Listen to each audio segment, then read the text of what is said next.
Namo Vishnu Padaya Krishna Prestaya Bhutale Srimati Bhakti Vedanta Swami Iti Namano Namaste Saraswati Devi Gauravani Pracharine Nirvishesha Shunyavadi Paschachadesha Tarine Om Namo Bhagavate Vasudevaya Om Namo Bhagavate Vasudevaya Om Namo Bhagavate Vasudevaya Om Namo Bhagavate Vasudevaya Om Namo Bhagavate Vasudevaya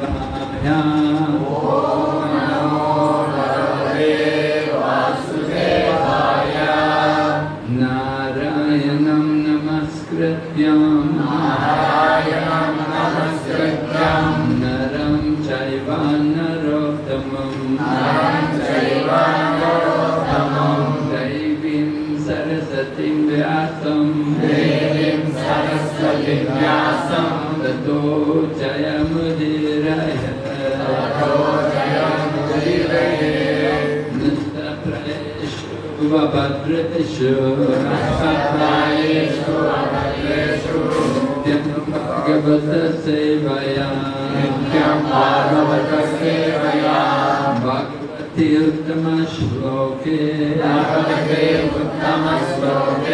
Bhakti Bhavati Naishtaki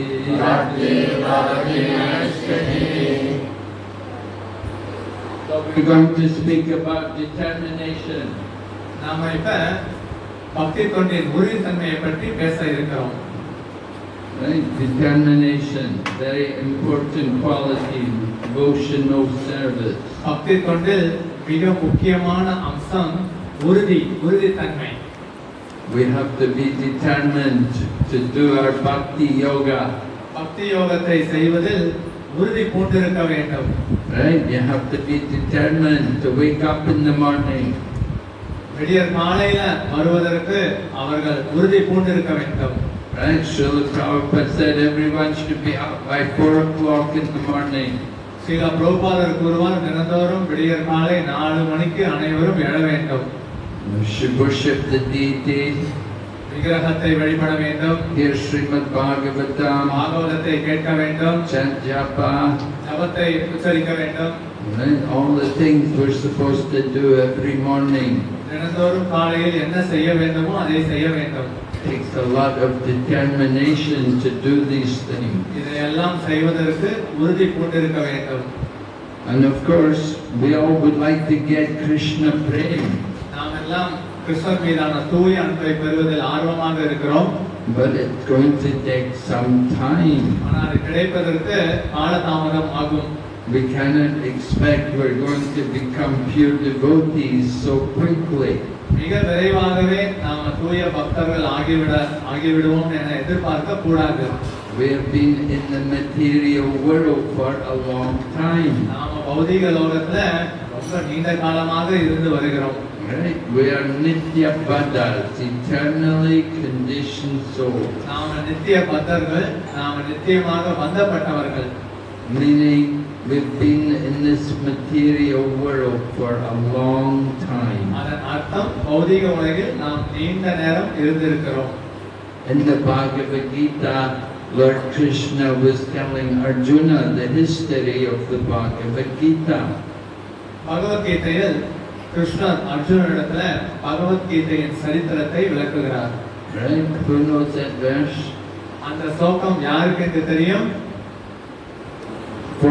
Fourth chapter, first verse. 4வது அத்தியாயம் முதல் ஸ்லோகம். Yes. Imam Vivishvate Yogam. Imam Vivishvate Yogam. Proktavam Aham Vivishvan. Translation. அதனால் இந்த 4வது அத்தியாயம் முதல் ஸ்லோகத்துல என்ன சொல்லப்பட்டிருக்கு? அதாவது இந்த பகவத்கீதை விவஸ்வானுக்கு முதலில் கூறியதாகவும், பிறகு யாருக்கு கூறினார்? விவஸ்வானத்திலிருந்து மனு இருக்கு, மனு கிட்ட இருந்து இக்ஷாக்கு, இந்த வழியாக சீட பரம்பரை தொடர்கிறது என கூறுகிறார். So Arjuna was surprised. He said to Krishna, "How could you teach this knowledge to the sun god? He's so much senior by birth." இதை கேட்டு அர்ஜுனர் ரொம்ப ஆச்சரியம் அடைந்தார். காரணம் என்னவென்றால், இதை நீங்க எப்படி சூரிய பகவானுக்கு போதித்திருக்க முடியும்? அவர் பிறப்பால் உங்களை விட மூத்தவராச்சே. Just like Shyam is a young man, and here's the old man. இங்க பார்த்தோம் அப்படின்னா தருண் ஷியாம் அவர் இளமை வயதுல இங்க இருக்கிறார். நாங்க எல்லாம் வயது கொண்டவராக இருக்கிறோம். So Shyam is younger. So we think we're older. We should teach the young men. நாம் என்ன நினைக்கிறோம்? தருண் ஷியாம் இளையவர், நாம மூத்தவர், நாம இளையவருக்கு போதிக்க வேண்டும். So Arjuna said to Krishna, "Sun God is much older than you. How could you teach the sun god?" அர்ஜுனர் கிருஷ்ணரிடத்தில் தெரிவிக்கிறார், உங்களை விட சூரிய பகவான் வயதில் மூத்தவர். அப்படி இருக்கும் பொழுது நீங்கள் அவ்வாறு எப்படி பகவத்கீதையை போதித்திருக்க முடியும்? And what does Krishna say? அதற்கு கிருஷ்ணர் என்ன பதில் அளிக்கிறார்? Just like in the past, Shyam was giving class to us. Today I'm giving class to him, but in the past he was an old man and he was giving class to me when I was a young man. முந்தைய பிறவியில ஷியாம் கூட அவர் வயதான நிலையில நான் இளையவனாக இருக்கும் பொழுது அவர் எனக்கு சொற்பொழிவு ஆட்டி இருக்கலாம். இப்பொழுது நான் வயது மூத்தவர்ங்கிற முறையில இளையவரான தருண் ஷியாமுக்கு நான் இப்ப சொற்பொழிவு ஆட்டுகிறேன். You don't remember, do you? உங்களுக்கு அது நினைவில் இல்லை, கரெக்ட் தானே? Neither do I. எனக்கும் அந்த ஞாபகம் இல்லை. But we've had many births. ஆனா நமக்கு பல பிறவிகள் பெற்றிருக்கிறோம். Previously we were together, again we've come together. சென்ற பிறவியிலையும் நாம ஒன்றாக இருந்திருக்கலாம், மீண்டும் வந்து ஒன்று கூடி இருக்கிறோம். So Lord Krishna was telling Arjuna the nature of spiritual knowledge. அதனால இங்க கிருஷ்ணர் அர்ஜுனனிடத்துல உயர்ந்த ஞானத்தை பற்றி விளக்குகிறார். Spiritual, we have to cultivate spiritual knowledge. அதனால எல்லாரும் நாம வந்து ஆன்மீக ஞானத்திற்கு அந்த நிலைக்கு வர வேண்டும். So we have to be patient to cultivate these things. அதனால இந்த பொறுமையை கடைபிடித்தால் தான் இந்த விஷயத்தை எல்லாம் நம்மால கையாள முடியும். In the Upadeshamrita, Rupa Goswami describes things which are very important to progress in Bhakti Yoga. பக்தி யோகத்தில் முன்னேறுவதற்கு உபதேசாமிர்தத்தில் ரூப கோஸ்வாமி முக்கியமான விஷயங்களை வந்து அவர் கோடிட்டு காண்பிக்கிறார். Right? What things you need to progress in Bhakti Yoga? பக்தி தொண்டில் முன்னேறுவதற்கு எது முக்கியமான அம்சம்? உற்சாகம், உறுதித்தன்மை, பக்தர்களுடைய சங்கம், அனுகூலமான விஷயத்தை ஏற்று அசத் சங்கத்தை தியாகம் செய்து உயர்ந்த நிலையில் இருக்கக்கூடிய பக்தர்களுடைய அடிச்சூழலை நாம் வந்து பின்பற்றினோம் அப்படின்னா பக்தியில் வெகு சுலபமாக முன்னேறலாம் என ரூப கோஸ்வாமி தெரிவிக்கிறார். So, utsahanasti yacharya, enthusiasm, patience, determination. அதனால இங்க பொறுமை, உறுதி இந்த ரெண்டையும் ரூப கோஸ்வாமி குறிப்பிடுகிறார். Srila Prabhupada said, in everything you do, you have to have these qualities. எந்த விஷயத்தை நாம் செய்தாலும் இந்த ரெண்டு அம்சங்களை நாம் பெற்றிருக்க வேண்டும் என ஸ்ரீல பிரபுபாதர் குறிப்பிடுகிறார். Right?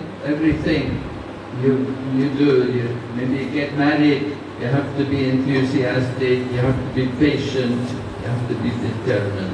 அதனால திருமண வாழ்க்கையிலேயும் வந்து உற்சாகத்துடன் இருக்க வேண்டும், உறுதியுடன் இருக்க வேண்டும், பொறுமையை வந்து கடைபிடிக்க வேண்டும். இது வந்து மனமான வாழ்க்கையிலேயும் இது செய்தாக வேண்டும். In Bhagavad Gita, Lord Krishna gives an Prabhupada in one purport, he's talking about determination, and he gives the example about the sparrow. Sreela பிரபுபாதர் பகவத்கீதையில உறுதித்தன்மையை பற்றி வந்து குறிப்பிடுகிறார். அதற்கு அவர் வந்து ஒரு சிட்டுக்குருவியை வந்து உதாரணமாக கூறுகிறார். Because he's talking about yoga, and they say to do the practice of yoga, you have to be very determined. ஏன்னா யோகத்தை பயில வேண்டும்னு சொல்கிறார். யோகத்தை பயில வேண்டும்னா உறுதியுடன் இருந்தால் தான் சாத்தியம். In the Srimad Bhagavatam, we have the example of Kashyapa, how he was doing yoga. Srimad பாகவதத்துல காஷ்யப்பர் எப்படி யோகத்தை கடைபிடித்தார் என கூறப்பட்டுள்ளது. You know Kashyapa? காஷ்யப்பரை பற்றி அறிந்திருக்கிறீர்களா? One of the sons of Brahma. பிரம்மாவின் புதல்வர்களில் ஒருவர். Who did he get for a wife? காஷ்யப்பருடைய மனைவியார் யார்? Kadama and B.V.V, right? Kadama Muni, he was doing yoga for 10,000 years. Kardama முனிவர் 10,000 ஆண்டு காலத்திற்கு அவர் யோகத்தை பயின்றார். In the Satya Yuga, he was doing yoga for 10,000 years. சத்திய யுகத்துல அவர் 10,000 ஆண்டு காலம் யோகத்தை பயிற்சி செய்தார். So you do Ashtanga yoga, you want to do yoga, you have to live a long time. நீங்க வந்து யோகம் குறிப்பாக அஷ்டாங்க யோகத்தை பயில வேண்டும்னா நீண்ட ஆயுளுடன் இருக்க வேண்டும். Takes a long time. இது வந்து ரொம்ப காலம் பிடிக்கும். You have to be very patient. ஆனா இதை கடைபிடிப்பதற்கு பொறுமையை கடைபிடிக்க வேண்டும். Just like chanting Hare Krishna, you want to get perfection chanting Hare Krishna, it's going to take time. நீங்க ஹரே கிருஷ்ணா மகா மந்திரத்தை உச்சரிக்கிறீங்க அப்படின்னா அதனுடைய பலனை பெறுவதற்கும் காலதாமதம் ஆகலாம். How long did Prabhupada say it took him? Srila பிரபுபாதர் அந்த நிலையை அடைவதற்கு எவ்வளவு ஆண்டு காலம் அவர் எடுத்துக்கொண்டார்? How long did it take Prabhupada to chant Hare Krishna perfect? பூர்ண முறையில ஸ்ரீல பிரபுபாதர் ஹரே கிருஷ்ணா மகா மந்திரத்தை உச்சரிப்பதற்கு அவருக்கு எவ்வளவு காலம் பிடித்தது? Huh? 25 years. No, 32 years. 32 ஆண்டு காலம். Not far away. Yeah. Took a while. Prabhupada told devotees, it took me 32 years to perfect this chanting. Srila பிரபுபாதர் குறிப்பிட்டுள்ளார், இந்த ஹரே கிருஷ்ணா மகாமந்திரத்தை உச்சரிப்பதில் பூர்ண நிலையை அடைவதற்கு அவர் எடுத்துக்கொண்ட காலம் 32 வருடம். So Prabhupada was telling the devotee, it's going to take time. It doesn't happen overnight. அதனால ஸ்ரீல பிரபுபாதர் இந்த நிலையை அடைவதற்கு நிச்சயம் ஒருவருக்கு கால தாமதமாகும், உடனடியாக இது சாத்தியமில்லை என சொல்லியிருக்கிறார். You have to be patient and you have to be determined to keep doing it. அதை செய்வதற்கு பொறுமையும் உறுதியும் கொண்டிருக்க வேண்டும். You don't give up. You keep chanting and chanting. One day you'll chant perfect. அதை நாம செய்து கொண்டே இருக்க வேண்டும், கைவிடக்கூடாது. அவ்வாறு செய்யும் பட்சத்துல ஒரு நாள் பக்குவத்தை அடையலாம். So in the Bhagavad Gita, Prabhupada stopped talking about the yogi who has practiced yoga with determination. கிருஷ்ணர் பகவத்கீதையில யோகி உறுதியுடன் அவர் செய்யக்கூடிய யோக முறையை பற்றி விளக்குகிறார். And he gives an example. அதற்கு ஒரு உதாரணமும் கொடுக்கிறார். About a little bird. அதற்கு ஒரு உதாரணம் சிட்டுக்குருவி. You know that example? Who knows that example? அந்த சிட்டுக்குருவி உதாரணம் பற்றி நீங்கள் அறிந்திருக்கிறீர்களா? From Bhagavad Gita chapter 6 text 24. அதனால பகவத்கீதையில அத்தியாயம் 6 24வது பதத்துல Little sparrow, it built its nest on the side of the shore of the sea. அதனால அங்க பிரபுபாதர் என்ன உதாரணம் கொடுக்கிறார்னா, இந்த சிட்டுக்குருவி கடற்கரை ஓரத்துல முட்டை இட்டு இருக்கு. அதனால அந்த கடல் அலைகள் எல்லாம் அடித்து சென்றதுனால மீண்டும் அந்த முட்டையை எனக்கு கொடுக்காத பட்சத்துல நான் கடல் நீரை பருகி நான் அதை வெற்றிடமாக்கி விடுவேன் அந்த உறுதியை சிட்டுக்குருவி வெளிப்படுத்துகிறது. So the little bird wanted to get that back. It's trying to keep the ocean dry. அதனால அந்த சமுதிரத்தை வற்ற வைத்து விடுவேன் அப்படின்னு அந்த உறுதியுடன் சிட்டுக்குருவி கூறுகிறது. So every other people are laughing, oh little bird, how can he drink the ocean dry? மற்றவர்கள் எல்லாம் அந்த சிட்டுக்குருவியை பார்த்து சிரிக்கிறார்கள். இந்த சிட்டுக்குருவி எப்படி சமுதிரத்தை வற்ற வைக்க முடியும்? But the little bird is very determined. ஆனா இந்த சிட்டுக்குருவி தனது உறுதியில நிலைப்பாட்டுடன் இருந்தது. And Garuda got to hear about the little bird. கருடன் இந்த சிட்டுக்குருவியின் உறுதித்தன்மையை பற்றி கேட்டது. Now Garuda is like the head of all the birds. கருடன் பார்த்தோம் அப்படின்னா பட்சிகளின் அரசன். Garuda is not ordinary bird. He is the carrier of Lord Vishnu. அதனால இங்க கருடன் சாதாரண பட்சி அல்ல, விஷ்ணுவே சுமந்து செல்லக்கூடியவர். So when Garuda heard about the little bird, Garuda was sympathetic and he came to help the little bird. ஆனால் இந்த விஷயம் கருடனுக்கு காதுக்கு சென்றபோது அவர் பரிதாபப்பட்டு இந்த சிட்டுக்குருவிக்கு உதவ முன்வந்தார். And he told the ocean, you give the bird his eggs back or I will drink you dry. பிறகு அந்த கருடன் அந்த சமுதிர அரசனிடம் அந்த சிட்டுக்குருவியின் முட்டையை நீ திருப்பி கொடுத்து விடு, கொடுக்காத பட்சத்தில் ஒரு சமுதிர நீரை நான் பருகி வற்ற வைத்து விடுவேன் என்று கூறினார். So the ocean was afraid. He thought, oh, Garuda is very powerful. He could drink me dry. I better give back the eggs. அதனால கருடனுடைய சக்தியை அறிந்த சமுதிர அரசன் கருடனால இது சாத்தியம் என்பதை அறிந்து பயந்து மீண்டும் அந்த முட்டைகளை நான் மீண்டும் சிட்டுக்குருவியிடமே கொடுத்து விடுகிறேன் என்று கூறினார். So Garuda came and the ocean came and gave back the eggs to Garuda. அதனால அந்த சமுதிரம் மீண்டும் கருடனிடத்துல அந்த முட்டையை திருப்பி கொடுத்து விட்டார்.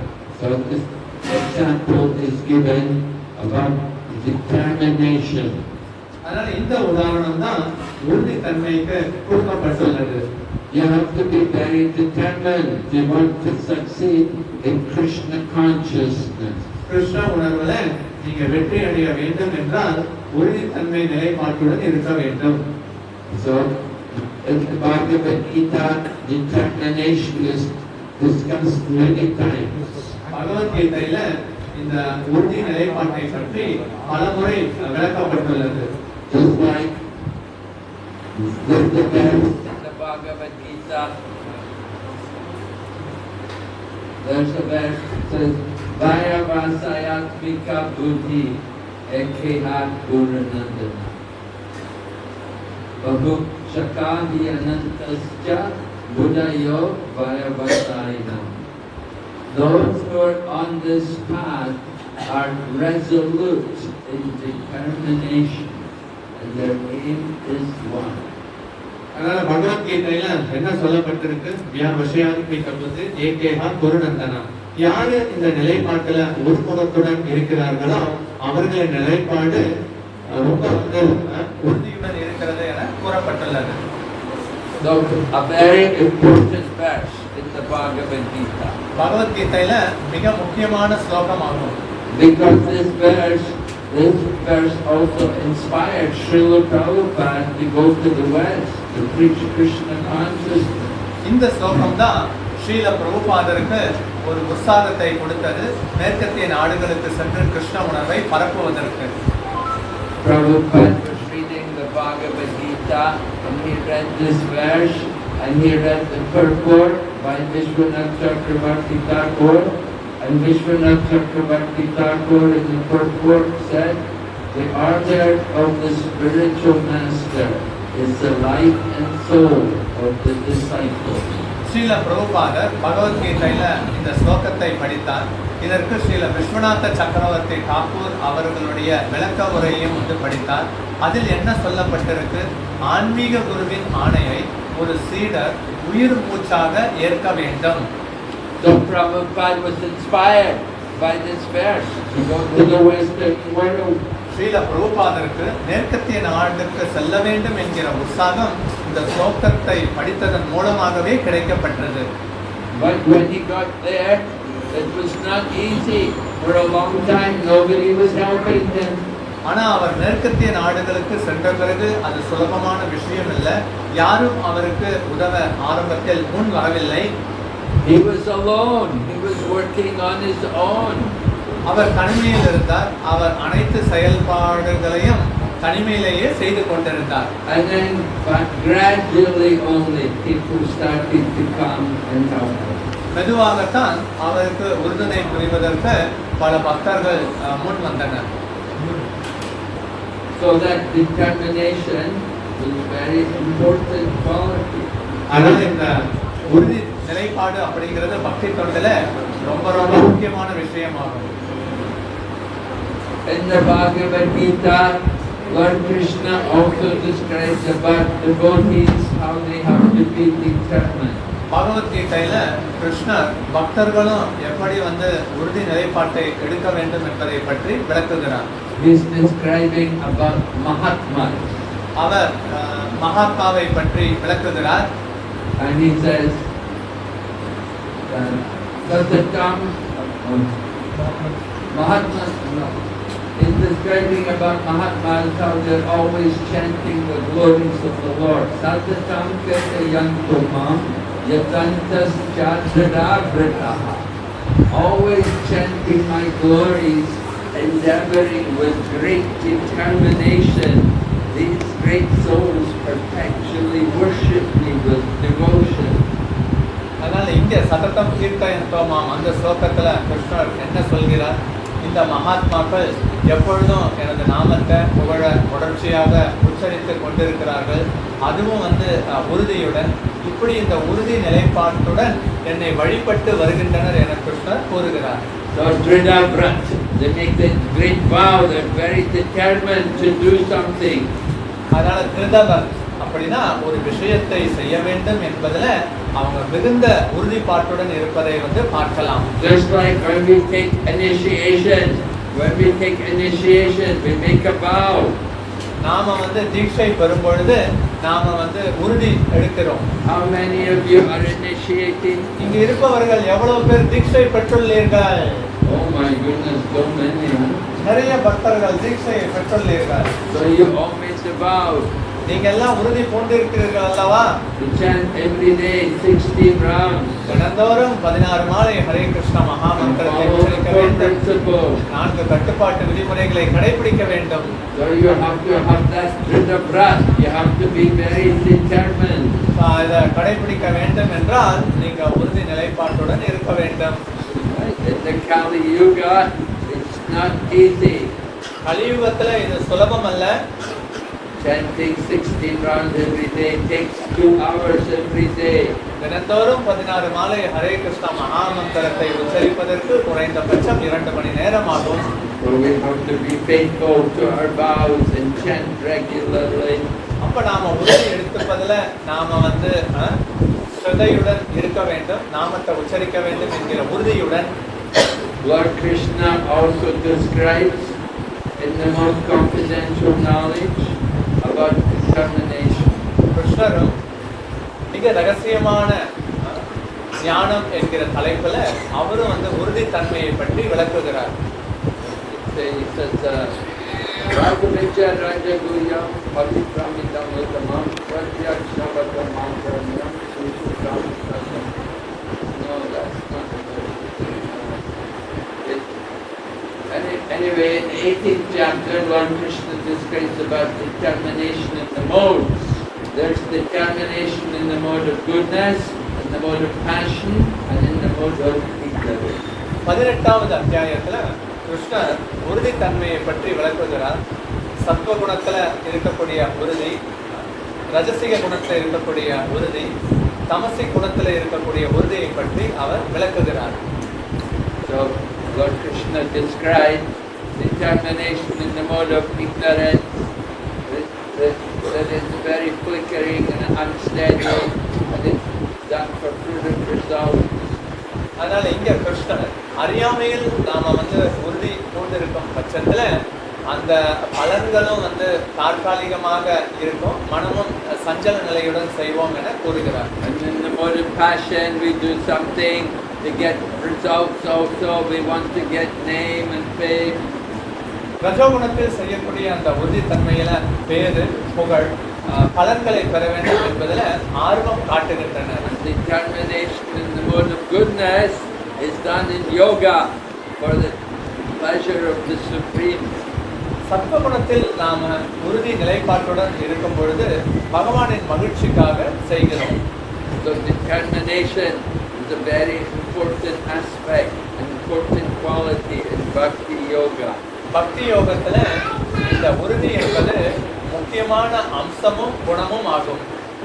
We may find so many troubles in the path of becoming Krishna conscious. Krishna உணர்வு அந்த நிலையை அடைவதற்கு நாம பல இடையூறுகளை சந்திப்போம். Sometimes we become a devotee, and sometimes our friends, they stop being devotees, and they came to Krishna consciousness with us, but then they give up and stop chanting and stop being devotees. நாம உறுதியுடன் நாம ஆரம்பத்துல கிருஷ்ண உணர்வுக்கு வந்திருப்போம். பிறகு பார்த்தோம் அப்படின்னா நம்ம கூட வந்த நண்பர்கள் அவங்க உறுதியை கைவிட்டு நாமத்தை உச்சரிப்பதை கூட கைவிட்டு இருக்கலாம்.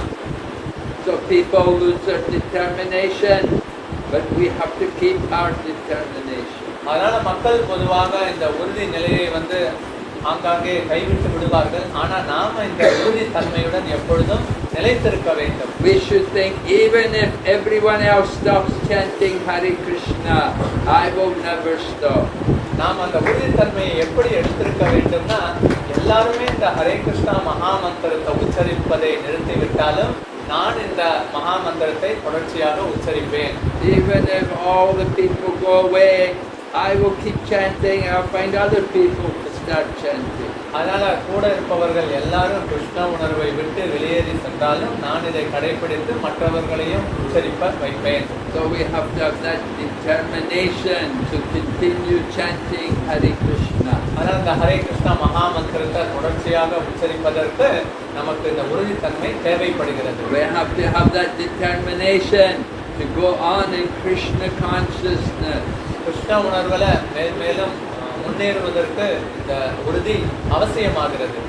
And sometimes the going will get difficult, and we may even have difficulty ourselves. We may even fall down, but we should pick ourselves up and then continue to go on. ஆனால் இந்த பாதை கஷ்டமாகவும் இருக்கலாம், தற்காலிக பின்னடைவும் சந்திக்கலாம். தற்காலிக பின்னடைவை சந்தித்து கீழே விழுந்தாலும் மீண்டும் எழுந்து முன்னேறுவதற்கு உறுதித்தன்மையை கொண்டிருக்க வேண்டும்.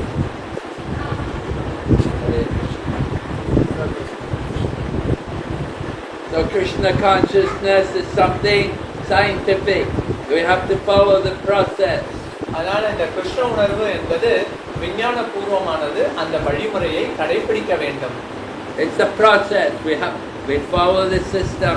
If you follow the process we're meant to do, we do all the chanting regularly, we will make advancement. அதனால இந்த வழிமுறையை பின்தொடர்ந்தோம் என்றால், இந்த வழிமுறையான இந்த ஹரே கிருஷ்ணா மகா மந்திரத்தை உச்சரித்தோம் என்றால் நாம் ஆன்மீக வாழ்வில் முன்னேற்றம் அடைவோம். But if we're neglectful, if we're lazy, if we don't practice regularly, then it will be difficult. ஆனால் நாம உதாசீனப்படுத்துகிறோம், சோம்பேறித்தனமாக இருக்கிறோம், நாம உற்சாகமின்மையில செய்தோம் அப்படின்னா அப்புறம் நாம பாதையில கோட்டை விட்டு விடுவோம். Because determination is something we want to cultivate by avoiding sense gratification. அதனால இந்த உறுதித்தன்மையை நாம கொண்டிருக்க வேண்டும்னா உடனுணர்ச்சியை நாம் தவிர்க்க வேண்டும். The more we are addicted to sense gratification, then the less we will have determination. அதனால புலனின்பத்தில் அதிக நாட்டம் கொண்டிருக்கும் பட்சத்துல நமது உறுதித்தன்மையும் படிப்படியாக குறைந்துவிடும். So of course we are inclined towards sense gratification. We are conditioned souls. நாம எல்லாம் கட்டுண்ட ஆத்மாக்கள் என்கிற முறையில புலனுணர்ச்சியில ஒரு இயற்கையான ஈர்ப்பு ஏற்படுகிறது. We're coming out of the material world. We're trying to enter into the spiritual world. நாம பௌதீக உலகை விட்டு வெளியே வர வேண்டும், ஆன்மீக உலகிற்கு நுழைய வேண்டும் என விரும்புகிறோம். But Nityapada, we're the conditioned soul. ஆனா நாம எல்லாம் நித்திய பத்தர்கள், நாம எல்லாம் நித்தியமாக பந்தப்பட்டவர்கள். But we can become Nityamukta, we can become liberated souls. நாம நித்திய முக்தர்களாக மாறலாம், நாம நித்தியமாக முக்தி அடைந்த நிலையையும் பெறலாம். The conditioned soul becomes a liberated soul by the mercy of a great devotee. அதனால இந்த பந்தப்பட்டவர்கள் முக்தி நிலையை அடையலாம். எப்படி? உயர்ந்த நிலையில இருக்கக்கூடிய பக்தர்களின் கருணை காரணமாக பெறலாம். That is called Kripa Siddha. இது கிருபா சித்தி அப்படின்னு அழைக்கப்படுகிறது. But if he doesn't get Kripa, then he can get liberated by sadhana. அதனால அந்த கிருபையின் மூலமாக முக்தி அடையாத பட்சத்துல அது சாதனா மூலமாகவும் பெற முடியும். We do good sadhana, we're very strict in our sadhana, then we can make progress. நாம தீவிரமாக நமது சாதனா நிலையை பின்பற்றினோம் என்றால் நாம முன்னேற்றம் அடைவோம். So sadhana means regularly waking up in the morning, chanting the holy name. அதனால சாதனா தான் என்ன? விடியற் காலையில் எழுந்து தினந்தோறும் தொடர்ச்சியாக மகா மந்திரத்தை உச்சரிக்க வேண்டும். Conditioned souls, they like to sleep late and get up late. அதனால இந்த கட்டுண்ட ஆத்மாக்கள் இரவு நேரத்தில் தூங்குவதற்கும் லேட்டாக தூங்கி எழுவதும் லேட்டாக எழ வேண்டும் என விரும்புகின்றனர். They like to watch Tamil movies all night. அதனால இரவு முழுக்க தமிழ் படங்களை பார்க்க வேண்டும் என விரும்புகின்றனர். And wake up very late in the morning. விடியற் காலையில எழுவதும் காலதாமதமாகிறது. They forget about their spiritual duty. அதனால ஆன்மீக கடமைகளை மறந்து விடுகின்றனர். So spiritual duties are the duty to our sadhana, to chanting the Maha Mantra. அதனால இந்த ஆன்மீக கடமைகள் என்பது சாதனாவில இந்த ஹரே கிருஷ்ணா மகா மந்திரத்தை உச்சரிப்பதே ஆகும். And the best time to chant is in the morning, early morning. சிறந்த நேரம் பகவானின் நாமத்தை உச்சரிப்பதற்கு விடியற் காலையே சிறந்தது. We have the Mangal Arti at the time of Brahma Muhurta. Brahma Muhurta means 1.5 hours before sunrise. அதனால பிரம்ம முகூர்த்த நேரம் என்றால் சூரியன் உதயமாவதற்கு முன் வரக்கூடிய 1.5 மணி நேரத்துல இது செய்வது சாலச் சிறந்தது. So sunrise 6 o'clock in the morning, Brahma Muhurta 4:30 in the morning. அதனால பிரம்ம முகூர்த்த நேரம் என்பது 1.5 மணி நேரம் முன்னாடி எடுத்துட்டோம்னா இந்த 4:30 மணி விடியற் காலையை வந்து குறிக்கிறது. All the pious religious people wake up early in the morning. புண்ணியவான்கள் விடியற் காலையில் பொதுவாக எழுந்து கொள்வார்கள். The Christian, they have early morning mass. அதனால கிறிஸ்தவர்களும் பார்த்தோம் அப்படின்னா விடியற் காலையில அவங்களுக்கும் வந்து பிரார்த்தனை கூட்டம் எல்லாம் இருக்கு. The Muslim people, they also have early morning prayer. அதனால முகமதியர்களும் பார்த்தோம் அப்படின்னா விடியற் காலையில அவங்களுக்கும் வந்து தொழுகை இருக்கிறது. When we are doing Mangalarti, they're having their prayers. நாம வந்து விடியற் காலையில மங்களார்த்தி செய்யும் பொழுது அவர்களும் தொழுகின்றனர். And the Buddhist people also, they all wake up 4 o'clock in the morning. அதனால வந்து புத்த மதத்தை சார்ந்தவர்களும் விடியற் காலையில 4 மணிக்கு எழுகின்றனர். Begin their meditation. அவர்கள் தியானத்துடன் ஆரம்பிக்கின்றனர். So the early morning hour is very good time to chant the Maha Mantra. அதனால விடியற் காலை நேரம் ஹரே கிருஷ்ணா மகா மந்திரத்தை உச்சரிப்பதற்கு சிறந்த தருணமாகும். Of course, you can chant any time. Lord Chaitanya said there's no hard and fast rule in chanting the holy name. பகவானின் நாமத்தை எப்பொழுது வேண்டுமானாலும் எந்நேரத்தில் வேண்டுமானாலும் உச்சரிக்கலாம். சைத்தன்ய மகாபிரபு இதற்கு எந்த சட்ட திட்டங்களும் இல்லை என குறிப்பிடுகிறார்.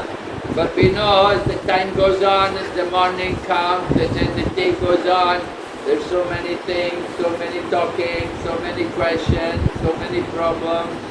அதனால விடியற் காலைய நாம நேரத்தை கோட்டை விட்டுவிட்டோம்னா பிறகு பல விஷயத்தை வந்து பேசுவோம், பல கவனச்சிதைவுகள் எல்லாம் நமக்கு ஏற்படுகிறது.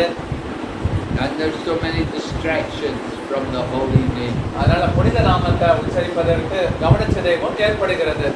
So it's a great advantage to take the opportunity in the early morning to chant Maha Mantra. அதனால சந்தர்ப்பத்தை சரியாக பயன்படுத்திக் கொள்ள வேண்டும் என்றால் மகா மந்திரத்தை பிரம்ம முகூர்த்த நேரத்தில் உச்சரிக்க வேண்டும். And to help us chant the Maha Mantra, we need to hear Srimad Bhagavatam. சரியான முறையில நாம இந்த மகா மந்திரத்தை உச்சரிக்க வேண்டும் என்றால் ஸ்ரீமத் பாகவதத்தை கேட்க வேண்டும். So you're very fortunate. There's so much technology. You can be at home. You can be hearing the katha in the temple. அதனால நீங்க எல்லாம் வந்து பாக்கியவான்கள். காரணம் என்ன அப்படின்னா இல்லத்தில் இருந்தபடியே தொழில்நுட்பம் காரணமாக தினந்தோறும் கோயிலில் நடைபெறக்கூடிய பாகவத சொற்பொழிவை கேட்கலாம். Right? Swami every morning giving Bhagavatam class. தவத்திரு பானுசாமி மகாராஜ் அவர்கள் தினந்தோறும் பாகவத வகுப்பை கொடுக்கிறார். And so many other temples around the country, they're all having classes every morning. அது மட்டும் இல்லாம நாட்டில் இருக்கக்கூடிய பிற இடங்களிலும் தினந்தோறும் காலையில் பாகவத வகுப்பு நடைபெறுகிறது. So we have to take advantage, take time to sit and hear Bhagavatam. அதனால நேரத்தை எடுத்துக்கொண்டு கவனத்துடன் நாம் பாகவதத்தை கேட்க வேண்டும். Nasta prayesh babadreshu Bhagavati Uttama Shloke. By regularly hearing the Srimad Bhagavatam. நாம வந்து நித்தியம் பாகவத சேவையா அப்படின்னா தொடர்ச்சியாக தினந்தோறும் நாம் பாகவதத்தை கேட்க வேண்டும் என வலியுறுத்தப்படுகிறது. That is a very special activity. Cleans the heart, takes away the dirt from the heart. இது ஒரு விசேஷமான செயல்பாடு. காரணம் என்னன்னா பாகவதத்தை கேட்பதன் மூலமாக இதயம் வந்து சுத்தமாகிறது, கலங்கங்கள் நீங்குகிறது. And we can taste the nectar of the holy name. புனித நாமத்தின் அமிர்தத்தையும் சுவைக்க முடியும். So hearing the Srimad Bhagavatam, very important activity for devotees. பக்தர்களுக்கு தினந்தோறும் ஸ்ரீமத் பாகவதத்தை கேட்பது மிக முக்கிய செயலாகும். We have to hear with concentration. நாம ஒருமுக நிலைப்பாட்டுடன் பாகவதத்தை கேட்க வேண்டும். We have to hear for a long time. நாம இதை தொடர்ச்சியாக நீண்ட காலமாக தொடர்ச்சியாக கேட்க வேண்டும். It's going to take time for us to become Krishna conscious. நாம இந்த கிருஷ்ண உணர்வு நிலையை அடைவதற்கு நிச்சயம் வந்து காலதாமதம் ஆகலாம். Just like you want to be a doctor, it takes many years to study. நீங்க மருத்துவர் ஆக வேண்டும் என்றால் நீங்க அது படிப்பதற்கு பல ஆண்டு காலம் எடுத்துக்கொள்ள வேண்டும். You want to be a lawyer, you have to study for many years. நீங்களும் வந்து வக்கீலாக வேண்டும் என விரும்பினீர்கள் என்றால் பல ஆண்டு காலம் படிக்க வேண்டும்.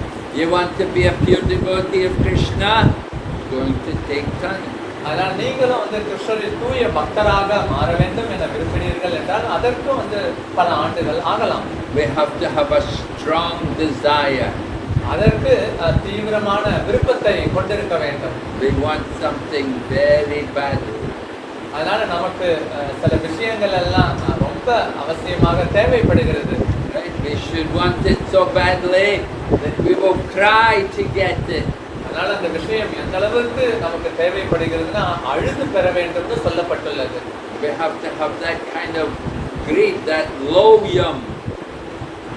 அதனால நமக்கு அந்த லௌரியம் பேராசை இருக்க வேண்டும். Loyum, that intense longing to get. I must get it. இதை நான் நிச்சயம் அடைந்தே தீர வேண்டும் என்கிற அந்த பேராசை குணம் பெற்றிருக்க வேண்டும். When you want something very badly, then you'll make great efforts to get it. ஒரு விஷயத்தை அடைய வேண்டும் என விரும்பினீர்கள் என்றால் அதற்கு நீங்க எப்படி கடுமையாக முயற்சி செய்கிறீர்களோ அதை போன்று. Right? Maybe you want to go IIT, study in IIT. IIT போகணும்னா கடுமையாக பயிற்சி செய்ய வேண்டும். You have to study very hard, right? கடுமையாக படிக்க வேண்டும் அல்லவா? Very difficult. Very many people all trying, all want to go IIT. எல்லாரும் வந்து பயிற்சியில ஈடுபட்டு ஐஐடியில சேரணும்னு விரும்புகின்றனர். So you have to be very determined that you want something very badly.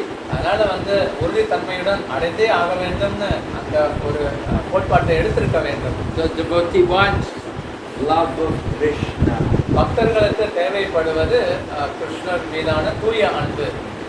Lord Chaitanya said, we don't worry about getting well or becoming rich or famous or having many followers. We only want devotional service, birth after birth. அதனால சைத்தன்ய மகாபிரபு குறிப்பிடுகிறார், நாம் செல்வத்தை விரும்புவதில்லை, புகழை விரும்புவதில்லை, நம்மை பின்தொடர்பவர்களையும் விரும்புவதில்லை, பிறவிதோறும் நமக்கு பக்தி தொண்டே கிடைக்க வேண்டும் என விரும்புகிறோம்.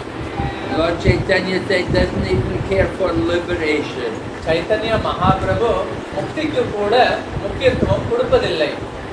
The Mayavadis, the Jnanavadis, they all want liberation. இந்த மாயாவாதிகள், பிரம்மவாதிகள் இவர்களுடைய நோக்கமே முக்தி அடைவது. But the devotees only want more service. அதனால பக்தர்கள் விரும்புவதும் மேன்மேலும் தொடர்ச்சியாக சேவை கிட்ட வேண்டும். They just want the opportunity to be engaged in Krishna service. Krishna சேவையில் ஈடுபடுவதற்கு சந்தர்ப்பத்தையே எல்லாரும் விரும்புகின்றனர். So that is the real goal of life, to have service for Krishna. கிருஷ்ணரிடத்துல சேவை கிடைப்பது ஒன்றே வாழ்வின் நோக்கமாக கொண்டிருக்க வேண்டும்.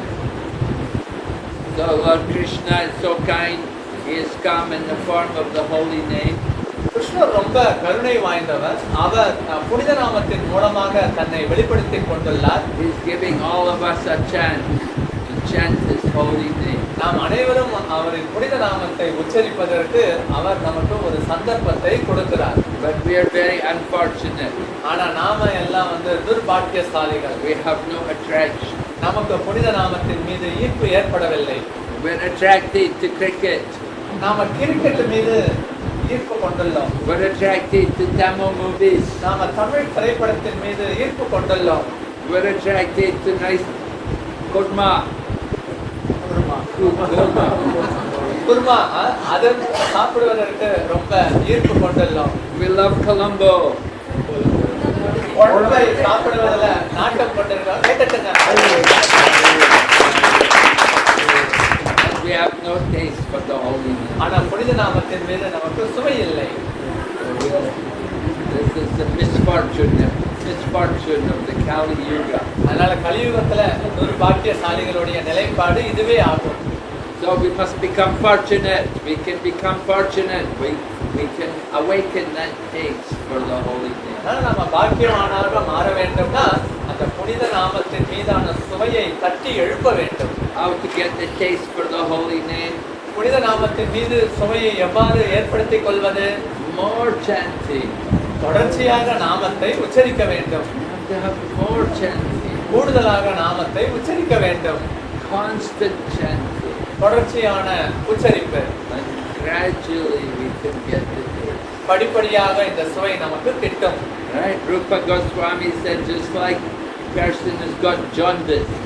ரூப கோஸ்வாமி இதற்கு ஒரு உதாரணம் கொடுக்கிறார். ஒருவருக்கு மஞ்சள் காமாலை ஏற்படும் போது, so when you get the jaundice, you have to drink the sugarcane juice. அதனால யாருக்காவது மஞ்சள் காமாலை ஏற்பட்டால் அவங்க வந்து கரும்பு சாறை பருக வேண்டும். You like sugarcane juice? கரும்பு ஜூஸ் பிடிக்குமா?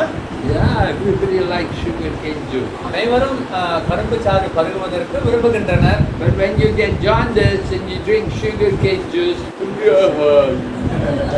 ஆனா உங்களுக்கு மஞ்சள் காமாலை ஏற்பட்டிருக்கும் சமயத்துல கரும்பு சாறை குடித்தீர்கள்னா அது கசக்க ஆரம்பிக்கும்.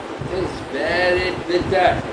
அது ரொம்ப ரொம்ப கசப்பாக தெரியும். Just like when we chant the holy name, we don't have the taste for the holy name. பகவானுடைய நாமத்தை உச்சரிக்கும் போது ஆரம்பத்துல சுவை ஏற்படுவதில்லை.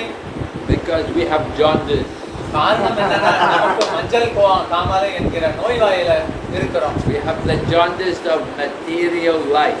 நாம் இந்த பௌதீக வாழ்க்கை என்கிற மஞ்சள் காமாலையை கொண்டுள்ளோம். How to get cured? அதிலிருந்து எவ்வாறு நாம் குணமடைவது? Just like you have jaundice, you have to drink the sugarcane juice. It's the medicine. அதனால மஞ்சள் காமாலை பயப்பட்டால் அதற்கு மருந்து வந்து தொடர்ச்சியாக கரும்பு சாறை பருகுவதுதான். So how to get cured from the jaundice of material life? More chanting. அதனால இந்த பௌதீக வாழ்விலிருந்து நாம் எவ்வாறு விடுபட வேண்டும்னா கூடுதலாக பகவானின் நாமத்தை உச்சரிக்க வேண்டும். The more we chant, then the more we can clean up. அதனால கூடுதலாக நாமத்தை உச்சரித்தோம் என்றால் நாம் இதயத்தை வந்து சுத்தப்படுத்தலாம். And we have to chant like the child separated from the parents. எவ்வாறு நாமத்தை உச்சரிக்க வேண்டும் என்றால் குழந்தை பெற்றோரிடமிருந்து பிரிந்தால் எவ்வாறு அழுகிறதோ, we have to cry for Krishna. நாம் அதே போன்று கிருஷ்ணருக்காக அழ வேண்டும். When we can cry for Krishna, that is the perfection of the chant. நாம எப்ப வந்து கிருஷ்ணரின் சங்கத்திற்காக அழுகிறோமோ அதுதான் வந்து நாம உச்சாடனத்தின் பக்குவம்னு அறியப்படுகிறது. This one man used to come to the temple. He used to tell me, he said, I can cry for my business. அப்போ ஒரு நபர் கோயிலுக்கு வந்து என்னால் அழ முடியும், எனது வியாபாரத்திற்காக என்னால் அழ முடியும் என குறிப்பிட்டார். When somebody takes my money and doesn't pay me, the customer cheats me, I can cry. அதனால யாராவது எனது பணத்தை எடுத்துக்கொண்டு மீண்டும் கொடுக்காத பட்சத்துல அந்த பணத்திற்காக வேண்டுமானால் என்னால் அழ முடியும்னு தெரிவித்தார். And I can cry for my children. Sometimes my children, sometimes they're bad. I feel so sorrow. I feel so worried about them. குழந்தைகளுக்கு சில சமயம் மோசமான சூழ்நிலை ஏற்படும் பொழுது குழந்தைகள் மீது இருக்கக்கூடிய பாசத்தினால் என்னால் அழ முடியும் என குறிப்பிட்டார். And I can cry for my wife. நான் எனது மனைவிக்காக அழ முடியும். But I cannot cry for Krishna. ஆனா என்னால் கிருஷ்ணருக்காக அழ முடியாது. This is the problem. இதுதான் பிரச்சனை. We want to learn how to cry for Krishna. எவ்வாறு கிருஷ்ணருக்காக அழ வேண்டும் என்பதை நாம் கற்க வேண்டும். So that is the sign of love of Krishna.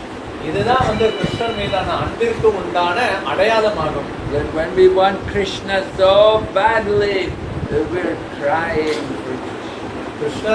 கிருஷ்ணரை அடைந்தே ஆக வேண்டும் என நாம வந்து உறுதி பூண்டிருந்தால் கிருஷ்ணருக்காக நிச்சயம் அழுவோம். Lord Chaitanya was always crying, "Oh Krishna, where are you? When will you come?" Chaitanya Mahaprabhu கிருஷ்ணர் நீங்க எங்கே இருக்கிறீங்க, எப்ப எனக்கு நீங்க காட்சி அளிப்பீங்க, இப்படி அவர் அழுது கொண்டிருந்தார். Lord Chaitanya was always in the mood of separation from Krishna. Chaitanya Mahaprabhu எப்பொழுதும் கிருஷ்ணரின் பிரிவில் இருக்கக்கூடிய மனோபாவத்தை வெளிப்படுத்திக் கொண்டிருந்தார். He never said, "Now I am seeing Krishna." அவர் எப்பொழுதும் நான் இப்ப கிருஷ்ணரை கண்டுவிட்டேன் என கூறவில்லை. But he was in the mood of the gopis. அவர் எப்பொழுதும் கோபியரின் மனோபாவத்தை வெளிப்படுத்திக் கொண்டிருந்தார். The gopis are always crying, "When is Krishna coming?" கோபியர்கள் கிருஷ்ணர் எப்போ வருவார் என தொடர்ச்சியாக அழுது கொண்டே இருப்பார்கள். They're always feeling the separation. கிருஷ்ணரின் பிரிவை உணர்ந்த வண்ணம் கோபியர்கள் இருந்தனர். So we want to cultivate that mood of separation from Krishna. நாமும் இந்த மனோபாவத்தை வளர்த்துக் கொள்ள வேண்டும். அந்த மனோபாவம் என்ன? கிருஷ்ணரின் பிரிவில் இருக்கக்கூடிய உணர்வாகும். We are calling to Krishna, oh Krishna, please come. நாம கிருஷ்ணரிடத்துல அழைப்பை வெளியிடுகிறோம். கிருஷ்ணர் தயவு செய்து வாருங்கள். So Krishna consciousness is like this. We are following the teachings of Lord Chaitanya Mahaprabhu. Krishna உணர்வு என்றால் என்ன? சைத்தன்ய மகாபிரபுவின் கோட்பாடுகளையும் போதனைகளையும் கடைபிடிக்கிறோம். He got us to follow in the footsteps of the gopis. கோபியர்களின் அடிச்சுவடுகளை பின்பற்ற வேண்டும் என அவர் நமக்கு தெரிவித்துள்ளார். Vipralamba seva, to serve Krishna in the mood of separation. விப்ரலம்ப Seva. விப்ரலம்ப சேவானா என்ன? கிருஷ்ணரின் பிரிவில் ஆற்றக்கூடிய பக்தி சேவையாகும். So we want to feel the presence of Krishna in that separation. அந்த பிரிவில நாம் கிருஷ்ணரின் இருப்பை உணர்கிறோம். So chanting every day, how we are, that is our feeling of love for Krishna. தினந்தோறும் நாமத்தை உச்சரிக்கிறோம்னா எந்த அளவுக்கு கிருஷ்ணன் மீது அன்பு வைத்திருக்கிறோம் என்பதை பொறுத்தே அமையும். We learn to associate with Krishna by calling his name. கிருஷ்ணரின் சங்கத்தை வைத்துக் கொள்ள வேண்டும் என்றால் அவரின் நாமத்தை மூலமாக அழைக்கிறோம். We practice chanting to avoid the 10 offenses. நாம் அந்த பகவானின் நாமத்தை உச்சரிக்கும் போது 10 குற்றங்களையும் தவிர்க்கிறோம். And the most common offense, inattention. அதனால பொதுவாக செய்யக்கூடிய குற்றம் என்றால் கவனம் குறைவுடன் நாமத்தை உச்சரிக்கிறோம். We don't listen, we don't hear the holy name. பகவானின் நாமத்தை உச்சரிக்கும் போது அதை நாம சரியாக கேட்பதில்லை. You have to call the holy name loudly.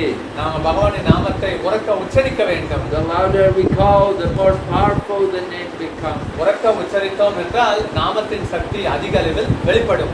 Some people, they sit in the hold the beat and you never hear any word come out the mouth. சில பேர் ஜப மாலையில கையை வைத்திருப்பார்கள், ஆனா ஒரு சத்தமும் உதட்டுல இருந்து வெளியே வராது. They say, no, I'm chanting. ஆனா சொல்வார்கள், நான் ஜபிக்கிறேன். But never hear anything.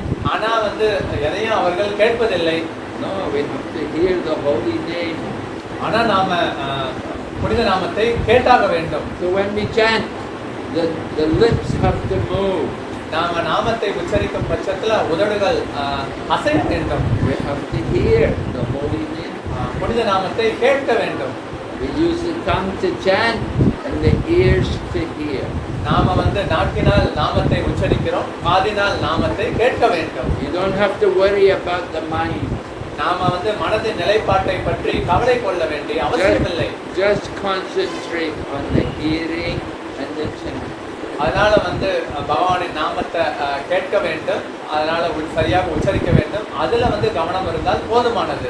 So this kind of determination very important for us. இந்த மாதிரியான உறுதித்தன்மை தான் நமக்கு முக்கியமானதாகும்.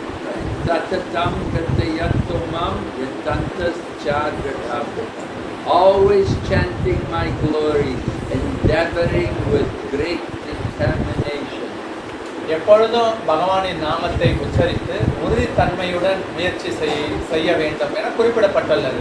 Lord Chaitanya said, Kirtaniya Sadahari, always chant the holy name. Chaitanya Mahaprabhu வலியுறுத்துவது கீர்த்தனிய சதாஹரி, எப்பொழுதும் ஹரியின் நாமத்தை உச்சரிக்க வேண்டும். Why are we not chanting? We're listening to our mind. நாம ஏன் சரியாக நாமத்தை உச்சரிப்பதில்லை? காரணம் என்ன அப்படின்னா மனம் சொல்வதை கேட்கிறோம். So Bhakti Siddhanta Saraswati said, first thing in the morning, you have to take a stick and beat the mind. பக்தி சித்தாந்த சரஸ்வதி டாக்கூர் சொல்கிறார், விடியற் காலையில் எழுந்தவுடன் விளக்கா மாத்திலேயே மனசை போட்டு அடின்னு அடிக்கணும்.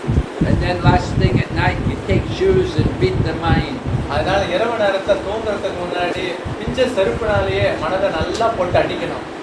How do you beat the mind? எப்படி மனசை அடிப்பீங்க? You make it do what it doesn't want to do. எதை செய்ய மாட்டேன் என சொல்கிறதோ அதை செய்ய வைக்க வேண்டும்ங்கிற முறையில அடிக்கணும். Right? When the mind doesn't want to chant, then you have to chant. மனம் வந்து ஜபிக்க மாட்டேன் என சொல்கிறது என்றால் ஜபம் செய்ய வேண்டும்னு வந்து அடிக்கணும். When the mind wants to rebel, then you have to beat the mind. You have to force it to surrender. எதிர்ப்புணர்வை மனம் வெளிப்படுத்தும் பட்சத்துல மனதை கடுமையாக அடிக்க வேண்டும். அதனால வலு கட்டாயப்படுத்தியோ பகவான் இடத்துல சரணடைய வைக்க வேண்டும். So Krishna consciousness is very scientific. அதனால கிருஷ்ண உணர்வு என்பது விஞ்ஞான பூர்வமானது. We just have to do follow the process. அதனால நாம செய்ய வேண்டியது முறையான வழிமுறையை கடைபிடிப்பது. And you get the result. நமக்கு நிச்சயம் அதன் மூலமாக பலன் கிடைக்கும். Just like when you eat food, you know when you eat food, you go on eating, you become satisfied. நமக்கு பசிக்கும் பட்சத்துல உணவை உண்ணும் பொழுது நமக்கு வந்து மனநிறைவு ஏற்படுகிறது. Right? You can eat, when you've eaten, okay, enough now. No more. நல்லா சாப்பிட்டீங்க அப்படின்னா போதும், அந்த நிறைவு அதனால தான் போதும்னு வந்து சொல்கிறோம்.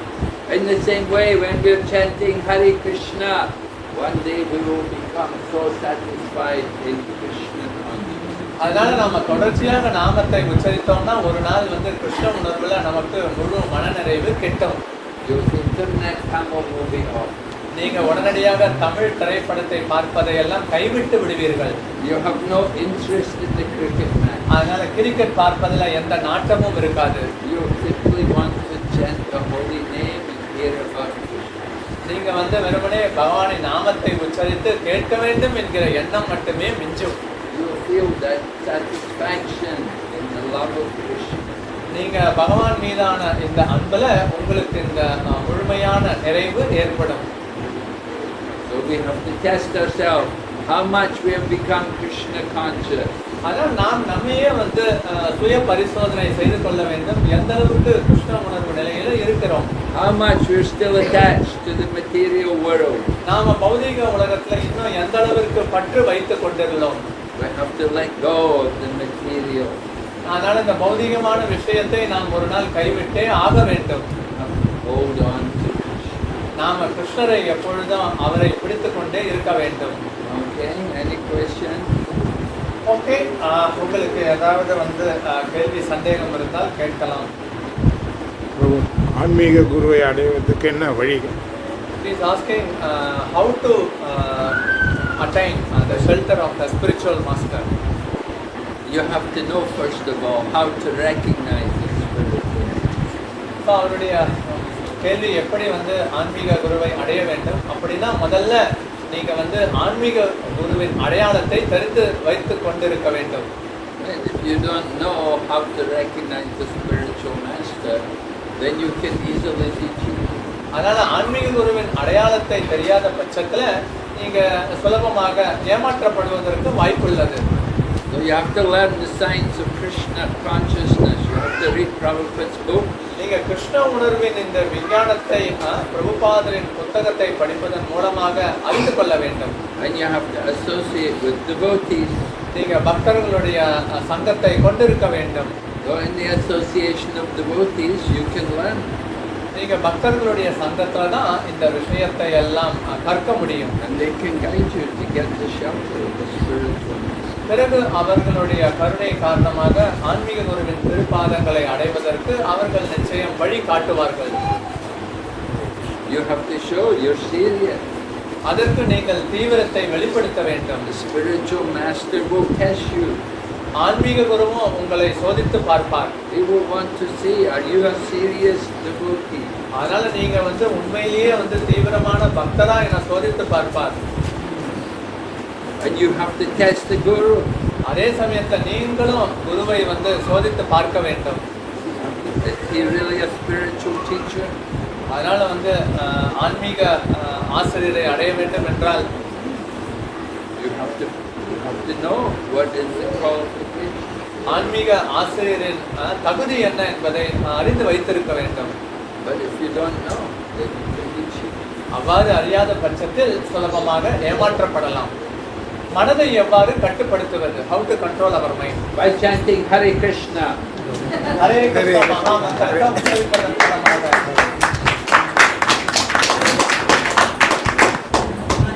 நான் வீழ்ச்சி அடைந்த நிலையில இருப்பதை போல உணர்கிறேன். எனக்கு அதுல சுவை நாட்டம் ஏற்படவில்லை. அதற்கு என்ன செய்வதுன்னு மாதாஜியின் கேள்வி. அதற்கு மகாராஜர் கூறிய பதில், நீங்க இன்னும் நாமத்தை உறக்க உச்சரிக்க வேண்டும். From the heart. நீங்க இதயத்திலிருந்து நாமத்தை உச்சரிக்க வேண்டும். Not just from the mouth. நீங்க உதட்டளவுல இல்ல, இதயபூர்வமாக. So you have to be patient. How long have you been chanting? 10 years.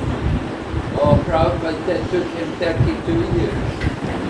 நீங்க 10 வருடமாக நாமத்தை உச்சரிக்கிறேன்னு சொல்றீங்க. பிரபுபாதர் அந்த ஜபத்தின் பக்குவத்தை அடைவதற்கு அவர் எடுத்துக்கொண்ட காலம் 32 வருடம்னு சொல்கிறார். தொடர்ச்சியாக நாமத்தை உச்சரியுங்கள். நமக்கு 32 ஜன்மம் கூட ஆகலாம்.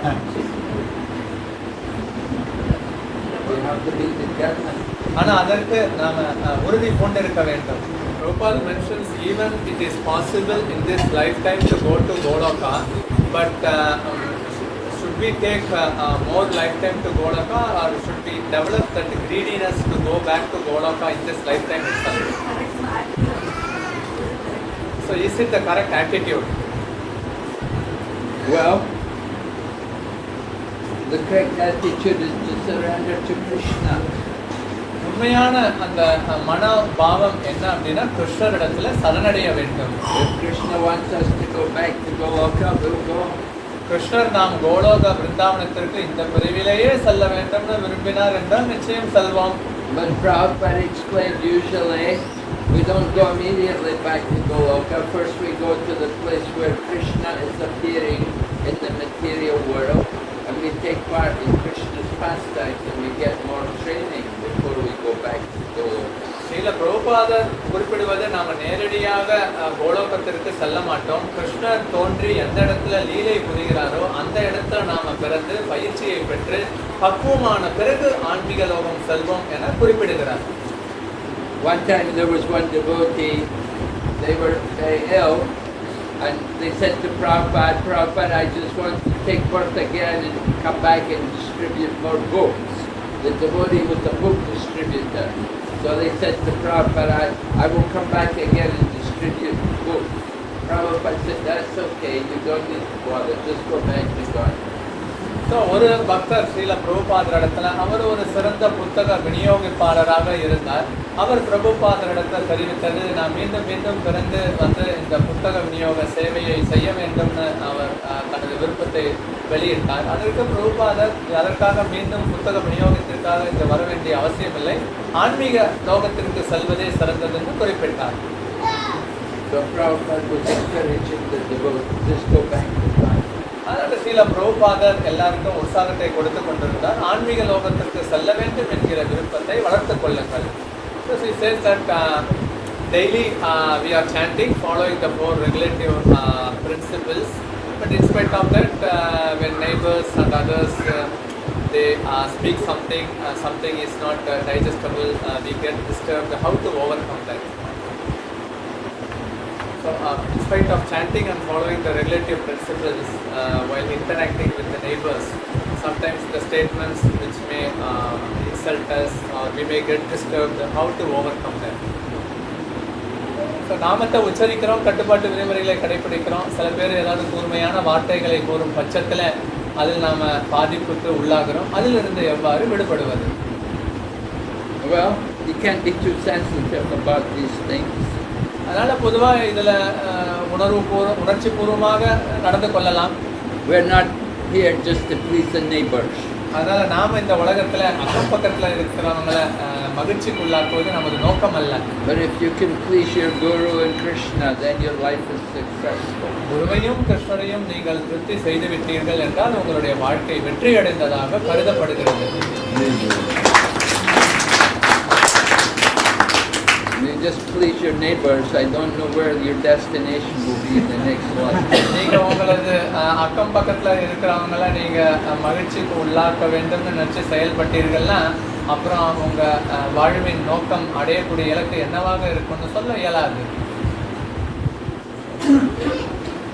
Yeah. Do we need to always chant loudly or sometimes do we need to chant mind level also?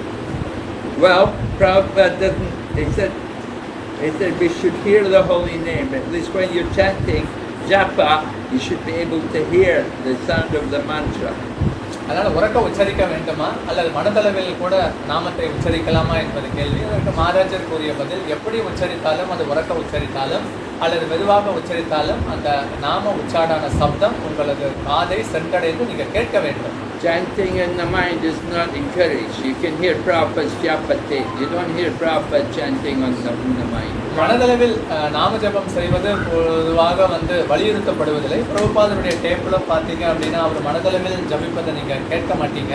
By chanting, then people who hear the holy name, they all benefit. All the living entities who are hearing the holy name, they all benefit.